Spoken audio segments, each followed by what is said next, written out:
नमस्कार दोस्तों, स्वागत है आपका जयपुर की सच्चाई में। दोस्तों आज हम राजस्थान की राजधानी जयपुर में हैं और लोगों से जानेंगे जो बजट आने वाला है। आज विधानसभा का 5वां दिन है, तो राजस्थान की जनता बजट को लेकर कैसे देखती है, क्या रिव्यू रहते हैं राजस्थान की जनता से। तो चलते हैं हम प्रदेश की जनता के पास और लेते हैं बजट का रिव्यू। जयपुर की सच्चाई में आपका स्वागत है। आपका नाम क्या है?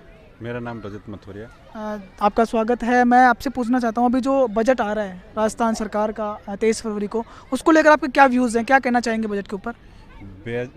जो बजट आ रहा है अभी राजस्थान सरकार का, उसमें बजट में मेरा पहला, बेरोजगारों के लिए हम बात करें तो भर्तियां काफ़ी गवर्नमेंट की तरफ से आ रही हैं, लेकिन जो भर्तियां हैं उनमें सबसे पहले भर्तियों के लिए उनको जो नकल पर है उनके लिए कुछ जैसे फर्जीवाड़े हो रहे हैं। जैसे अभी रीट में हुआ है पेपर बिकने का, और जैसे OMR शीट में गड़बड़ी का, और कुछ नॉर्मलाइजेशन में भी कुछ छात्रों के साथ खिलवाड़ हुआ है पटवारी एग्ज़ाम में। तो पहले उनके लिए कुछ ना कुछ एक कानून बनना चाहिए। नहीं, सरकार जो है, सरकार बिल्कुल कानून ला रही है। उस कानून में आप क्या सुझाव देना चाहेंगे? सरकार के कानून में क्या ऐड करना चाहिए? कानून में मैं ये चाहूँगा कि जो लोग इसमें संलिप्त हैं, जो इन गोरख धंधों में लगे हुए हैं, पहले तो उनके लिए कुछ प्रावधान किया जाए कि उन्हें पहले भर्ती परीक्षाओं से बिल्कुल हटा दिया जाए। जैसे आगे आने वाली भविष्य में भर्तियां हैं, जैसे किसी भर्ती में वो संलिप्त पाए जाते हैं तो उन्हें आगे की भर्तियों से बिल्कुल बेदखल कर दिया जाए। दूसरा, उनके ऊपर उचित कार्रवाई की जाए। जैसे उन्हें एक कठोर कानून बनाकर उनके लिए फिक्स मिनिमम या मैक्सिमम जो भी अपना चाहते हैं अपन देखते हैं। जी, तो सरकार ने 7 साल की जो है कैद की सज़ा सुनाने का उन्होंने प्रावधान लाया है। तो आप उसके अलावा क्या चाहते हैं? इसके अलावा उनके ऊपर जितना कठोर जुर्माना हो सकता है वो भी सरकार को लगाना चाहिए। जैसे किस प्रकार का जुर्माना है उनकी जो संपत्तियां उनको अपने अधीन करना चाहिए गवर्नमेंट को, क्योंकि जो ऐसे गोरख धंधों में लगे हुए होते हैं जो काफ़ी संपत्तियां अर्जित कर लेते हैं, उन संपत्ति को कानून के तहत वो करना चाहिए, एक तरीके से अधीन अपने में लेना चाहिए, जिससे आगे उनके मतलब आगे उनकी गतिविधियां हैं उन पर रोक लगे। जी, और अभी जैसे राजस्थान में महंगाई काफ़ी बढ़ रही है, पेट्रोल डीजल गैस के दाम बढ़े हुए हैं, तो उस पर क्या कहना चाहेंगे आप? देखिए, पेट्रोल डीजल जो है उसमें देखा जाए तो कोई तो कहता है कि सेंट्रल की जो GST है वो कम है, और राजस्थान गवर्नमेंट में ही देखा जाए तो हमारे यहाँ राजस्थान में ही ज़्यादा भाव है, जैसे हरियाणा है, MP है, उसकी अपेक्षा। तो क्या कारण रहा होगा कि राजस्थान में भाव ज़्यादा है? काफ़ी कारण भी माने जा सकते हैं, जिसमें मुख्य कारण कोरोना का माना जा सकता है, क्योंकि कोरोना की वजह से गवर्नमेंट को काफ़ी नुकसान हुआ। कई गतिविधियाँ ऐसी हुई जिसमें नहीं, तो कोरोना जो है केवल राजस्थान में ही आया है, इसके अलावा और कहीं वो तो प्रदेशों में सब जगह आया है, लेकिन अब ये अपन नहीं कह सकते। जैसे इसमें मुख्यमंत्री जी को जैसा उचित लगा उनका निर्णय है, जो काफ़ी हो सकता है कि आगे उन्होंने काफ़ी सोच के इस निर्णय को लिया होगा, तो इसमें अपन ज़्यादा कुछ नहीं कर सकते। लेकिन ये कि एक लोगों को रियायत का जो वो है, पेट्रोल की दर में एक रियायत मिलनी चाहिए, गैस के दामों में भी कुछ कमी आनी चाहिए। और आप क्या चाहते हैं? इसके अलावा क्या मांग करते हैं सरकार से कि ये जो है बजट में नया होना चाहिए?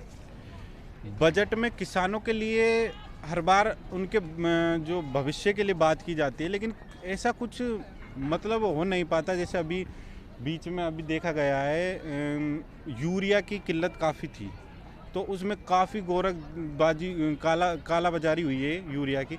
तो एक मतलब स्ट्रिक्टली एक्शन लिए जाने चाहिए। ग्राउंड लेवल पर काम हो रहा है या नहीं हो रहा है, अधिकारी ग्राउंड लेवल पर काम नहीं कर रहे हैं, तो उसमें कुछ ना कुछ किसानों के लिए एक अलग से अभी राजस्थान गवर्नमेंट का किसानों के लिए एग्रीकल्चर के लिए एक अलग से बजट आने लग गया है। ये भी बहुत अच्छी बात है हमारे राजस्थान के लिए। तो उसमें गवर्नमेंट को एक पॉलिसी लानी चाहिए जिससे किसानों को मतलब उनकी खेती में चाहूँगा कि जैसे अभी RGHS गवर्नमेंट की पॉलिसी लागू हुई है, और मुख्यमंत्री आयुष्मान योजना है, ये भी 5 लाख तक की वो भी चल रही है। तो इसमें RGHS में भी काफ़ी फर्जीवाड़े हो रहे हैं। जैसे गवर्नमेंट में लगे हुए गवर्नमेंट एम्प्लॉय हैं, जो काफ़ी ऐसे हॉस्पिटल्स हैं जिसमें फर्जी बिल बनवा के उनको गवर्नमेंट से क्लेम कर रहे हैं। तो ऐसी गतिविधियों को रोकने के लिए एक कमेटी बननी चाहिए डिस्ट्रिक्ट लेवल पर, और ब्लॉक लेवल पर भी उनके लिए कुछ काम होने चाहिए। बजट से हमें काफ़ी उम्मीदें हैं, और हम चाहते हैं कि हम मानते भी हैं, चाहते भी हैं कि मुख्यमंत्री अशोक गहलोत जी काफ़ी अच्छा बजट राजस्थान को देंगे। जी धन्यवाद, बहुत बहुत धन्यवाद दोस्तों। स्वागत है आपका जयपुर सच्चाई में। दोस्तों आज हम बजट पे जो रिव्यूज़ लेने जा रहे थे उस पर हम जानेंगे। यहाँ पे जो है काफ़ी लोग बैठे हुए हैं, इनसे पूछते हैं कि बजट को लेकर इनकी क्या डिमांड है सरकार को। तो जैसे कि 23 फरवरी को बजट आने वाला है, तो आप क्या चाहते हैं राजस्थान सरकार से कि किस तरह का बजट आना चाहिए? भाई बजट में जो गरीब तबका है, नीचे का जो है मीडियम लोअर ग्रुप है, उनकी भलाई के लिए कुछ बातें आएँ तो अच्छी है। सबसे बड़ा तो किसानों का बहुत बड़ा वर्ग है और किसानों के लिए जो है अभी राजस्थान सरकार ऐसी सरकार है जो पहली बार खुद जो है एक कृषि बजट अलग से ला रही है, तो उस पर क्या कहना चाहेंगे आप? नहीं, ये तो एक तरह की ढकोसलाबाजी है, क्योंकि अलग आ रहे हैं तो बात वही है, पहले भी तो आता था। अलग आ रहे हैं तो इसमें कोई इतना बड़ा आम आदमी को फ़ायदा देने वाली बात नहीं है कि कृषि का अलग दौर, शिक्षा का अलग दौर, उसका अलग दौर, कि वो तो सभी में एक में आ जाता है।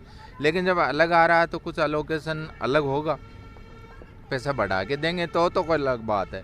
अदरवाइज तो पहले वो जितने करोड़ का आ रहा था उतने ही करोड़ आप दे रहे हो, तो क्या मतलब हुआ अलग का। लेकिन अलग आ रहा तो थोड़ा ज़रूर हमें ये आशा है, आम पब्लिक को भी आशा है कि अलग आ रहा तो कुछ न कुछ किसानों के लिए भला भी करेगा। तो किसानों में गाँव वालों को जो फ़ायदा मिले। सबसे बड़ी बीमारी तो ये आवारा पशुओं वाली है। आवारा पशु पर लगाम लगनी चाहिए। आवारा पशु का कोई न कोई लगाम का मतलब उनकी कोई व्यवस्था हो। हाँ। आवारा पशु भी एक जीव है बेचारा जी। इनके लिए कुछ न कुछ इनको ये करना चाहिए। किसान, मैं एक किसान भी हूँ, सरकारी अधिकारी रिटायर हो चुके, इसलिए अब हो गए किसान। और किसान के सबसे बड़ी समस्या यही आती है कि वो आवारा पशु हैं, वो फसलों को एकदम चट कर जाते हैं। किसान रात भर जागता रहता है, सुबह जागता रहता है, और फिर यूँ ही वो के चलो आधे घंटे में घर पे जाके कुछ खाना का पिया हूँ या कुछ ले आऊँ, पानी पीने का ले आऊँ, खेत में सब चीज़ें, और पीछे से सारे पड़ जाते हैं। वो उसका साथ चौपट कर जाते हैं। उसके बेचारे की 3 महीने की मेहनत 1 मिनट में ख़राब हो जाती है। वो आता तो है, वो तो वहीं व्यवस्था हो जाता है। तो महंगाई और बेरोजगारी पे कुछ कहना चाहेंगे? नहीं, महंगाई तो बहुत ज़्यादा बढ़ी है। सेंटर का जो मामला है बहुत बुरा है। सेंटर का बजट तो इतना रद्दी की टोकरी में डालने वाला जैसा बजट। कहीं महंगाई के लिए कोई बात नहीं, गरीब बेरोजगार कितने युवा खड़े हैं यहाँ ही देख लो। अरे ये कितनी मेहनत करके बेचारे वो करते हैं, फिर चलते ही परीक्षा फेल हो गई, रीट हो गया। ये कि रीट की क्या बात है, ऐसे हमेशा होता था। यूपी में भी रेलवे वाला हुआ है। तो ये सब तो कम हो ही नहीं, और इन बेरोजगारों को नौकरी मिले, इस तरह की कोई योजना लाएं, कुछ बजट की व्यवस्था करें, तब कोई भला हो सकता है। और महंगाई पे कंट्रोल का तो है, तो सेंट्रल गवर्नमेंट का भी काफ़ी इसमें है, तो उसने तो दे दिया, वो सबने देख लिया। ऐसा रद्दी बजट किसने आया ना। अभी मेरा साथी ये डेयरी में अकाउंट्स ऑफिसर रहे हुए हैं, उन्होंने अभी आपके सामने बताया कि कितना वो रद्दी में टोकरी में फेंकने वाला बजट है। किसानों को कुछ दिया नहीं। किसानों से कितनी वादे सब गवर्नमेंट कर लेती है, क्योंकि वोट लेना उनको। तो किसानों का, बेरोजगारों का कुछ भला हो, ऐसा कुछ हो। बंद करो, रोजगार दो, गेहूं अपना आप ले लेंगे। हाँ, वो कर लेंगे अपना आप। कर लो, रोजगार दो, गेहूं अपने आप खरीद लेंगे, देने की जरूरत नहीं। हाँ, 2 रुपये 1 रुपये दे रहे हो तो बहुत पैसा लग रहा है बिना मतलब का। लग रहा ही है। रोजगार मेन चीज है। तो आप क्या कहना चाहेंगे बजट को लेकर? जो अभी भाई साहब ने कहा, मैं भी यही कहना चाहता हूँ कि लोगों को और ज़्यादा बेरोजगार मत बनाओ, उनको स्वावलंबी बनाओ, स्वयं कमाने दो, स्वयं अपना काम चलाने दो। ये जो फ्री में देने वाली बात है, ये तो एक तरह से लोक लुभावन वायदे हैं, ये चुनावी वायदे हैं। इस तरह के वायदे नहीं होने चाहिए। और आदमी को स्वावलंबी, उनको रोज़गार दो, रोज़गार के साथ साथ उनको और सुविधाएं उपलब्ध कराओ। लेकिन ये नहीं कि उनको फ्री में हम राशन बांट दें या कोई और चीज़ बांट दें, या उनको फ्री में उनके खातों में पैसे भेज दें। उनको हम रोज़गार परक बनाएं, ये हमारी सबसे पहली प्राथमिकता होनी चाहिए। तो रोजगार किस प्रकार के, प्राइवेट सेक्टर में या गवर्नमेंट सेक्टर में? नहीं, ये कोई ज़रूरी नहीं है कि गवर्नमेंट सेक्टर में ही हो, प्राइवेट सेक्टर में ही हो सकते हैं। बहुत सारे प्राइवेट सेक्टर हैं, उनमें आदमी को रोज़गार मिले। प्राइवेट सेक्टर बुरा नहीं है, ठीक है, आदमी को काम ज़्यादा करना पड़ता है, लेकिन उसकी स्किल ज़्यादा डेवलप होती है। स्किल डेवलप होने के साथ साथ उसके काम करने की क्षमता बढ़ती है। तो आदमी अपनी पूरी क्षमता के साथ काम करे, तो ऐसी कोई बात नहीं है कि आदमी भूखा मर जाए। आज काम की कमी नहीं है, हो आदमी काम करने वाला। हमारे कितने सारे बेरोजगार व्यक्ति घूम रहे हैं जो सरकारी नौकरी की तलाश में घूम रहे हैं। मैं देखता हूं कि बहुत सारे कॉलेज खाली पड़े हैं। बच्चा केवल और केवल उसको रोजगार पर उसमें कंपटीशन में लगा हुआ है। और कितने लोगों को सफलता मिलती है। बहुत सारे हमारे बेरोजगार भाई जो हैं वो असफल होके बेचारे निराश होके अपने माँ बाप के ऊपर बोझ बन जाते हैं। तो सरकार शिक्षा में भी इस तरह की व्यवस्था करे कि व्यक्ति बालक रोजगार परक शिक्षा प्राप्त करे और अपना स्वयं का रोजगार स्थापित करे, जिससे वो औरों को भी रोजगार। तो जिस प्रकार से आप कह रहे हैं कि प्राइवेट सेक्टर में युवा आजकल जो है कंपटीशन में लगे हुए हैं गवर्नमेंट की, प्राइवेट सेक्टर में काम नहीं कर रहे। जैसे हमने कई युवाओं के रिव्यूज़ लिए तो युवाओं का कहना यह था कि जो प्राइवेट सेक्टर में सैलरी होती है, तनख्वाह बहुत कम होती है, इसलिए हम जो कंपटीशन जो है गवर्नमेंट की तैयारी करते हैं। तो इस पर कुछ कहना चाहेंगे कि सैलरी को फिक्स रखनी चाहिए गवर्नमेंट को? नहीं, मैं इस चीज़ को नहीं मानता। देखिए, गवर्नमेंट सर्विस में एक सिक्योरिटी तो है, लेकिन प्राइवेट सर्विस में भी आप बताइए किस सेक्टर में सैलरी कम है? नहीं, कई युवा कहते हैं कि सैलरी बहुत कम मिलती है, उम्मीद से जैसे महंगाई हो रही है उस हिसाब से सैलरी बहुत कम आ रही है। अब देखिए भाई, महंगाई तो बढ़ ही रही है, इसको एक व्यक्ति कोई नहीं रोक सकता, क्योंकि महंगाई एक अकेले व्यक्ति का कोई मुद्दा नहीं है, ये तो वैश्विक एक समस्या है। तो अभी हम अगर केंद्र सरकार के बजट की बात करें तो किस प्रकार का केंद्र सरकार का बजट रहा है इस बार? केंद्र सरकार का साहब देखो, गरीब और नीचे लेवल तबके के हित की कोई बात नहीं थी। उन्होंने बेनिफिट मोदी जी का, जब से ये बीजेपी राज है, हमेशा बीजेपी का, पहले वाले अटल जी फिर भी ठीक थे, वो पूंजीपतियों की तरफ झुकाव रहता है बीजेपी का, लेकिन अटल जी में काफ़ी समझ से था। लेकिन ये तो करी ऐसा प्रोग्राम रहे हैं दिल्ली मोदी जी का, तो कि सारा पूंजीपतियों को बेनिफिट मिलता है, और इस बजट में भी यही किया है। आम गरीब को, आम किसान को, आम बेरोजगारों को देने वाली कोई बात कहीं नहीं थी। तो राजस्थान सरकार से आप उम्मीद करते हैं कि इस बार जो है काफ़ी अच्छा बजट आने वाला है? राजस्थान से ये सोच रहे हैं कि भाई इनको, ये गहलोत साहब अच्छा ही कर रहे हैं, ये गांधी जी की तरह, लोग भी इनको यहाँ के राजस्थान के गांधी बोलते हैं, तो देखें अच्छा रहे। लोग अपने साथ बैठे हुए हैं तो उनसे भी जानेंगे कि बजट को लेकर क्या कहना चाहेंगे वो। एक विषय बताओ भाई, इस विषय पर बोलो। बजट पे क्या कहना चाहेंगे? राजस्थान सरकार का जो बजट है, राजस्थान सरकार का बजट 23 फरवरी को आने वाला है, तो आप क्या उम्मीद करते हैं हमारे जो मुख्यमंत्री भाई, से? राजस्थान सरकार का बजट अब सुन रहे हैं कि अब के कृषि बजट अलग से आ रहा है।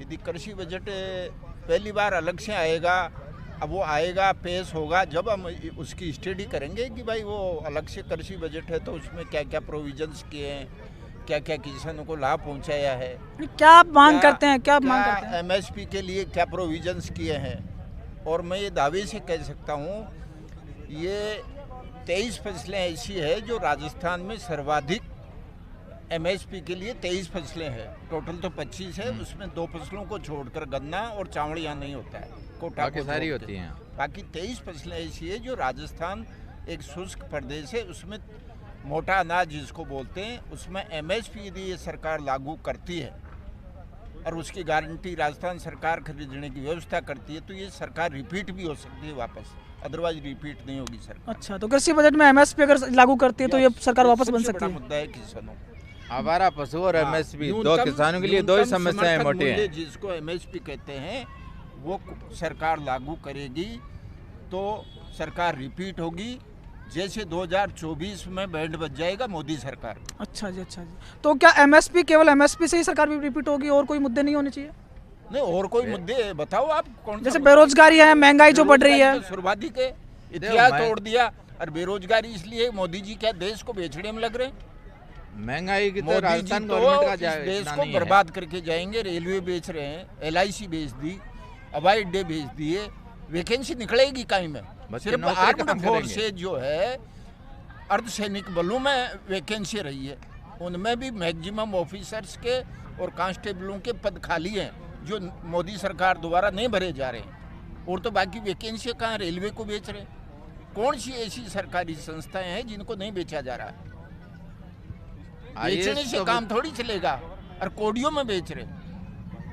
मतलब मोदी सरकार का कितना फेल्यूर है। जब ये मुख्यमंत्री थे गुजरात के, जब ये कह रहे थे कि कांग्रेस FDI ला रही है, फला में 100%, 80%, 50% FDI, उसका विरोध करते थे मोदी जी जम के। और आज मोदी जी उससे भी 5 कदम आगे कांग्रेस से निकल के 100% बेच रहे हैं सब। तो नहीं, अभी आपने मतलब निर्मला सीतारमण जो वित्त मंत्री है भारत सरकार की, और प्रधानमंत्री मोदी, ये बजट को जानते नहीं बजट होता क्या है। ये इनके नीचे जो अधिकारी है ना, वो बना के इनको पेश कर देते हैं, वो ले जाके बजट में जानते ही नहीं कुछ क्या होता है बजट। अर्थशास्त्री कहाँ इनके पास? सारे अर्थशास्त्री छोड़ के चले गए। आरबीआई का गवर्नर कौन है? इतिहास का स्टूडेंट है जो इकोनॉमिक्स के बारे में जानता ही नहीं कुछ। ये दुर्भाग्यशाली भारत सरकार चल रही है जो जिनके पास जाने माने अर्थशास्त्री नहीं है। जी धन्यवाद। हमने काफ़ी अधिकारियों के भी यहाँ पे रिव्यू जाने। और अब नमस्कार दोस्तों, तो आज हमारे साथ दो बुजुर्ग लोग बैठे हुए हैं, जानेंगे कि राजस्थान के ही है, राजस्थान की राजधानी जयपुर में हम लोग बैठे हुए हैं। तो राजस्थान का जो बजट आने वाला है 23 फरवरी को, उस पर आप क्या राय देना चाहोगे? सरकार को क्या सुझाव करना चाहोगे कि इस प्रकार का बजट आना चाहिए? देखो 35 सालों से हम विधानसभा में बैठते हैं, यही अनुभव रहा है। कोई भी सरकार हो, चुनाव के हिसाब से, वोटर की राजनीति की दबाव के हिसाब से बजट बनाया जाता है। पहली बार मोदी की केंद्रीय सरकार ने ऐसा बजट बनाया है जो किसी के दबाव में नहीं, किसी पार्टी के दबाव में नहीं, कोई वोटिंग के दबाव में नहीं। अगले 25 वर्षों का विजन देखते हुए, इंफ्रास्ट्रक्चर को मजबूत करते हुए ऐसे ऐसे बड़े काम कर रही है जिस पर लोगों का ध्यान ही नहीं है। केवल आप दिल्ली जाके देखो, मैं देख के आया हूँ, महिलाओं के लिए रोडवेज फ्री। नहीं, जैसे आप बता रहे हो महिलाओं के लिए दिल्ली में अच्छा काम किया है, तो जो हमारे दिल्ली के मुख्यमंत्री हैं केजरीवाल जी, वो कहते हैं ये काम तो मैंने करवाए हैं। मैं यही कह रहा हूँ, केजरीवाल जी जिस स्थिति से चल रहे हैं ऐसी स्थिति कर देंगे कि सभी पार्टियों का भट्टा बेटा देंगे। फ्री में बैठो तो फिर सोशलिस्ट समाजवाद लियो, सबको कह दो कि नौकरी, सब आदमी नौकरी, सरकार की नौकरी है, सबको फ्री खिलाओ। कोई नौकरी नहीं, न कोई प्राइवेट सेक्टर न कोई सरकारी सेक्टर।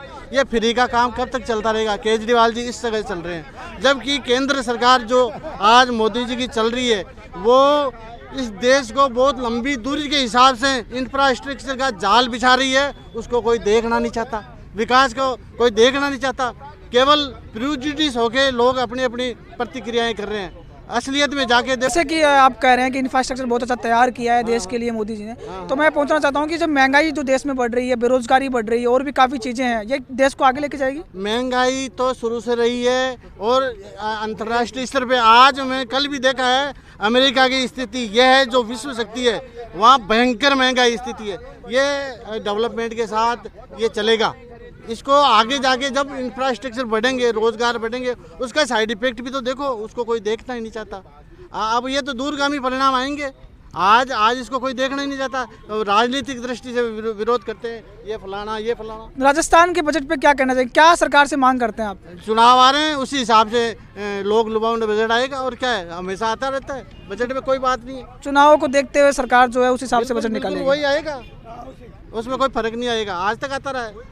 केंद्र सरकार पहली बार, अभी उनका भी चुनाव आएगा 1-2 साल में, लेकिन किसी के दबाव में नहीं रहते हुए उन्होंने 25 साल के विजन के हिसाब से केंद्रीय बजट पेश किया है। किसी के दबाव में नहीं, कोई बीजेपी का न कोई कांग्रेस का, किसी का नहीं। अगले 25 सालों को दृष्टिगत रखते हुए 7 पॉइंट्स पे जो विकास के हैं उन मुद्दों पे बजट रखा है। ये पहली बार देख रहा हूँ मैं। नहीं, जैसे आप केंद्र सरकार की बात कर रहे हैं कि बजट जो बहुत शानदार है, आज हमने देखा कि 2014 से पहले जो इकोनॉमी देश की हुआ करती थी वो 7 से ऊपर हुआ करती थी। आज जो देश की इकोनॉमी है वो 3 से बहुत नीचे चली गई है। इस पर कुछ कहना चाहेंगे? नहीं, ये इसके बाद में देखना, ये जो अब 25 सालों का विजन लेके चल रहा है उसके बाद में तो असर आएगा धीरे धीरे। आप हाथों हाथ थोड़ी आएगा। तो 25 साल बाद में हमें देखने को मिलेगा ये डेवलपमेंट? नहीं, धीरे धीरे बढ़ रहा है ना। 25 साल की जरूरत नहीं है, धीरे धीरे बढ़ रहा है। 1-2 साल में फर्क पड़ेगा काम में, उसमें कहीं फेल नहीं है। जी धन्यवाद। हमारे साथ एक और बुजुर्ग बैठे हैं, इनसे भी जानते हैं राजस्थान के बजट को लेकर इनका क्या कहना है। राजस्थान का बजट गहलोत साहब बढ़िया देंगे। चुनाव तो आ ही रहेंगे, चुनाव की बात नहीं, लेकिन ये क्या है, सुलझे हुए आदमी है गहलोत साहब। और हम तो क्या विधानसभा में रहे हैं, हमने देखे हैं, सब बजट देखे। विधानसभा में आप कर्मचारी हैं? अधिकारी दोनों अधिकारी हैं। ओके, सहायक सचिव रहे हैं। तो आप अभी भी विधानसभा में या रिटायर हो चुके हैं? रिटायर्ड हो। अच्छा, तो क्या व्यूज आप देंगे राजस्थान के बजट को लेकर कि किस तरह का बजट आना चाहिए, जनता के लिए क्या फायदेमंद रहेगा? तो जनता के लिए, बेरोजगारों के लिए जो भर्ती निकाल रहे हैं, इसमें ये और भी भर्ती निकालनी चाहिए इनको। और जो हो रही है ये लिटिगेशन, इनको रोकना चाहिए। तो लिटिगेशन को रोकने के लिए तो अभी अध्यादेश ला रही है सरकार की, जो भी, तो उसमें 7 साल का प्रावधान है, 7 साल की सजा जो है, जो भी इसमें लिप्त पाया जाता है फर्जीवाड़े के अंदर या भर्तियों से संबंधित जो भी मामला होता है, तो उसमें 7 साल के प्रावधान आपको अनुसार ठीक है, उसमें ज़्यादा बढ़ाने चाहिए सुधार? 7 साल का एक बार तो 7 साल का करो, उसके बाद फिर और यदि ऐसी ये रुक जाएंगी, ये सब जो ये बदमाशियाँ हो रही है सब रुक जाएंगी। तो मतलब लगाम लगेगी जरूर इन पे? बिल्कुल लगेगी, 100% लगेगी। क्यों कहते हैं कि एक के साथ होता है तो 100 के साथ वो सब घबराते हैं फिर, इसलिए ऐसा कोई काम करेगा नहीं फिर। तो जैसे राजस्थान सरकार के 3 साल पूरे हो गए, राजस्थान सरकार एक उत्सव मना रही है 3 साल बेमिसाल, उस पर कुछ कहना चाहेंगे कि राजस्थान सरकार ने किस तरह का कार्य किया 3 साल में? काम तो किया है पर अब वो विकास तो हो नहीं पाया, या कोरोना के चक्कर में विकास नहीं हो पाया। कोरोना ने लगभग विकास रोका है। तो आपको पता है, सबको पता है, कोरोना की वजह से तो सभी जगह का, चाहे केंद्र हो चाहे राज्य हो, नुकसान तो हुआ ही है। 35 साल का अनुभव है सरकारों का, हम विधानसभा में बैठे हैं इसलिए इतनी बात कह रहे हैं, और कोई बात नहीं। जी धन्यवाद। सबसे पहले तो आपका नाम क्या है? भावना। जी मैडम, हम जो है अभी 23 फरवरी को राजस्थान सरकार का जो बजट आने वाला है, तो उस पर आप क्या प्रतिक्रिया देना चाहोगे? राजस्थान सरकार को क्या आप जो है सुझाव देना चाहेंगे, किस तरह का बजट आना चाहिए, आप बताइए। महंगाई कम होनी चाहिए, हर चीज़ महंगी होती जा रही है, तो बढ़ती महंगाई को लेकर जो है सरकार को रिलैक्सेशन देना चाहिए जनता को। हाँ जी। जैसे आप रसोई का काम संभालते हैं, तो रसोई में कितना जो है जैसे गैस सिलेंडर का दाम है वो बढ़ा हुआ है, उस पर क्या कहना चाहेंगे? बहुत ही दाम बढ़ गया है, गैस सिलेंडर कम होना चाहिए, आम आदमी के बजट में होना चाहिए। तो आम आदमी की जेब पर जो प्रभाव पड़ रहा है महंगाई को लेकर, उस वो कम होना चाहिए। आप हमारे साथ में एक और लोग बने, उनके बारे में जानेंगे कि क्या आप बजट को राय देना चाहोगे?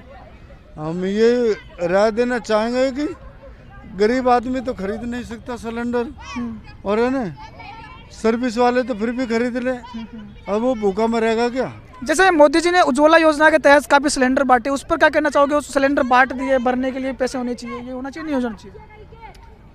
वो तो बहुत अच्छी योजना थी उज्ज्वला योजना, और पर है ना गैस के सिलेंडर के दाम भी कम होने चाहिए, पर जो दाम बढ़े हैं वो कम होने चाहिए। मतलब राजस्थान में दाम कम होने चाहिए। हाँ ठीक, आप ये कहना चाहेंगे मुख्यमंत्री जी को? हाँ जी। जी जी जी। और आप क्या कहना चाहेंगे अंकल जी?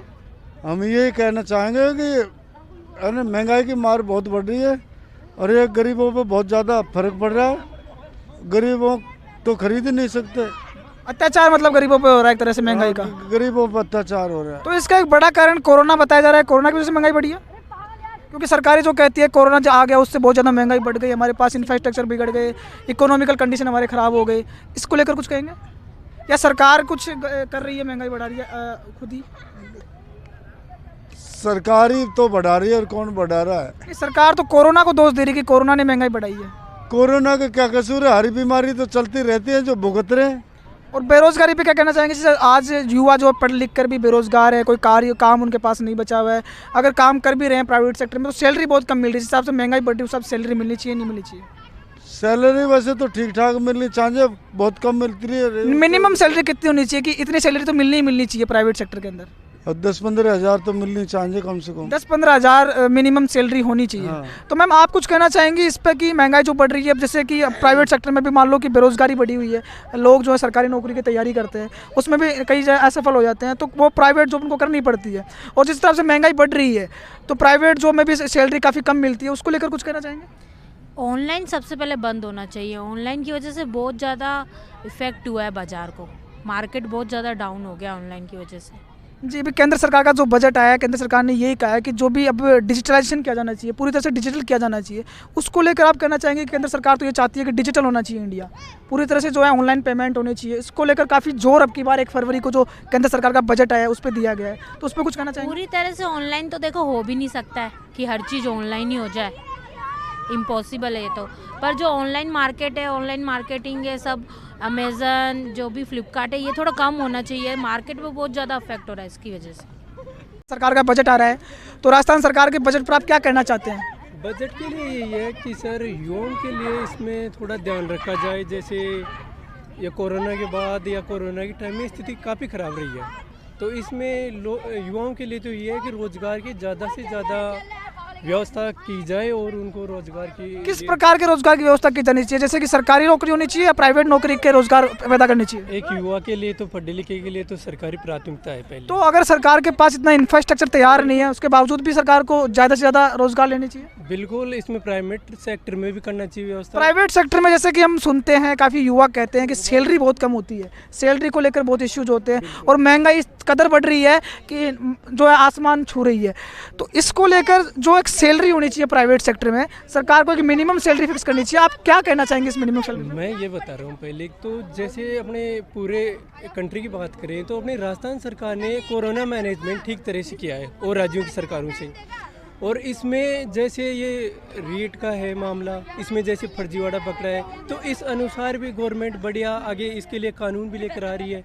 तो युवाओं के लिए इसमें फोकस रहेगा तो बढ़िया रहेगा, मैं आगे के लिए युवाओं के लिए भी और अपने राजस्थान वासियों के लिए भी और अदर सेक्टर है उनके लिए भी इनको ध्यान देना चाहिए। तो यही है इसमें, तो बजट के लिए तो यही रहेगा। मैं भाई मध्यम वर्ग भी अपनी आय का स्रोत कैसे बनाकर रख सकता है और कैसे इसको मैनेजमेंट कर सकता है, यही रहना चाहिए। जी, तो आप कहना चाहते हैं कि बेरोजगारी जो कम होनी चाहिए, रोजगार के अवसर पैदा सरकार को करने चाहिए और जो मिनिमम सैलरी होती है प्राइवेट नौकरियों के अंदर वो होनी चाहिए। मिनिमम इतनी तो होनी चाहिए ना कि एक आम आदमी अपना रोजगार, घर परिवार का खर्चा आराम से चला सके। इतनी भी नहीं कि वो उसकी रोजमर्रा की दिनचर्या ही पूरी ना हो। तो एक मिनिमम क्राइटेरिया तो होना ही चाहिए ना उसके लिए भी, यही है। तो अभी जो है राजस्थान सरकार से आप उम्मीद कर रहे हैं कि सरकारी नौकरियां निकले। अब मैं केंद्र सरकार की बात करूं, केंद्र सरकार प्राइवेट निजीकरण कर रही है। निजीकरण कर रही है तो वो एक तरह से देखा जाए तो वो गलत भी है, क्योंकि युवाओं के लिए तो युवा तो सबसे पहले पढ़ा लिखा है तो गवर्नमेंट जॉब को प्राथमिकता देगा। लेकिन इसमें सरकारी नौकरियां, जैसे अपने राजस्थान की बात करें तो इसमें निजीकरण पर इतना ध्यान नहीं दिया अभी तक। तो राजस्थान सरकार का 3 साल का कार्यकाल रहा है। राजस्थान सरकार जो है इस पर त्यौहार बना रही है, एक उत्सव बना रही है कि 3 साल बेमिसाल। किस तरह के ये 3 साल राजस्थान सरकार के बीते हैं? इसमें दोनों ही बातें हैं 3 साल में। पहली बात तो ये है कि इनमें कोरोना मैनेजमेंट इनका बेटर था, ठीक रहा। लेकिन जैसे जैसे भर्तियाँ अटकी और विवाद हुए, ये एक तरह से इनकी उपलब्धि भी नहीं देख सकते हम इनको, यही है इनमें। तो भर्तियाँ अटकने का बड़ा कारण क्या हो सकता है आपके अनुसार? मेन कारण यही है कि इसमें अधिकारी लिप्त है और भ्रष्टाचार, पेपर लीक, यही है मेन। तो भ्रष्टाचार और पेपर लीक को लेकर तो राजस्थान सरकार एक अध्यादेश ला रही है। 7 साल की सजा जो है इसमें लिप्त पाए जाने वाले हर नागरिक को मिलेगी। बिल्कुल, जैसे 23 फरवरी को अपना राजस्थान का बजट आ रहा है तो इसमें एक कानून लेकर आ रहे हैं कि जैसे अधिक से अधिक उनको मतलब सजा का प्रावधान, उनकी संपत्ति जब्त करने का। तो ये बढ़िया कानून है देखा जाए तो। और जैसे ही अगर ये आगे से ऐसी सख्ती होगी तो भर्तियाँ समय पर होंगी और पूर्ण रूप से भर्तियाँ निकाली जाएंगी, करी जाएंगी। तो ये बढ़िया एक मैसेज युवाओं के लिए, तो यही है। जी धन्यवाद, बहुत बहुत धन्यवाद, आपका हम साथ बने रहे।